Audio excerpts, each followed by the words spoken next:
She sells seashells on the seashore. Well, this is the tongue twister that we are most familiar with. Let's look at the extended one. She sells seashells on the seashore. The shells she sells are surely seashells. So if she sells shells on the seashore, I'm sure she sells seashore shells.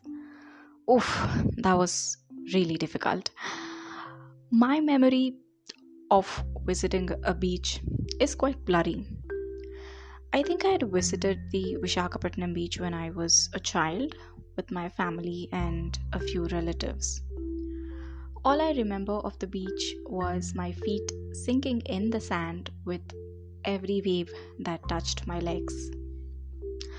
I felt like the ocean would take me in if I let it, but I was too scared to let that happen. Surrendering didn't come naturally to me at all, and now I realize that most of the times all we can actually do is surrender ourselves to the uncertainty and the unknown. The thing that intrigued me a lot about the ocean was the shells that I would see at the beach, and there were people who would actually mold those seashells by making them into showpieces with which we can decorate our homes. I remember my family buying a couple of those showpieces from the beach that would act like a souvenir and bring back memories of the ocean. When I returned and was back in the city, the thought of seashells kind of faded until I saw them again. Well, at a construction site, there would be piles of sand deposited, which is there to be used in the mixing of the cement.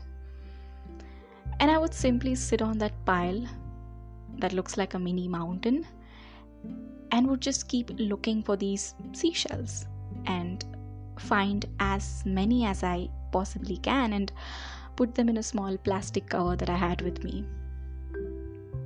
It went on to become an obsession.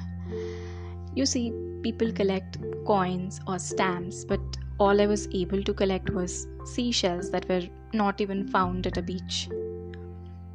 I would take these shells back home and show it to my mother, who would just sigh exasperatedly, asking me what exactly would I be doing with them.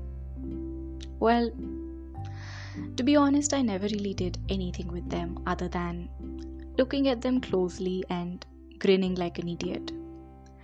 Just by looking at those shells, I would daydream about their journey. What it was like to end up in that pile at a construction site, and where exactly did the owner of the shell go? What happened to the precious pearls inside of them? I would just arrange them in different patterns, which either resembled flowers or butterflies. At least I tell myself they are that, and click pictures of them. Oh, and by the way, I still have those pictures with me. It wasn't long that I grew up to throw it all away. I guess it was the end of my childhood innocence, to stop believing in the magic of little things. I hope this episode brought back some memories for you. You're listening to my podcast, and I'm your host, Suchitra. Until next time, take care.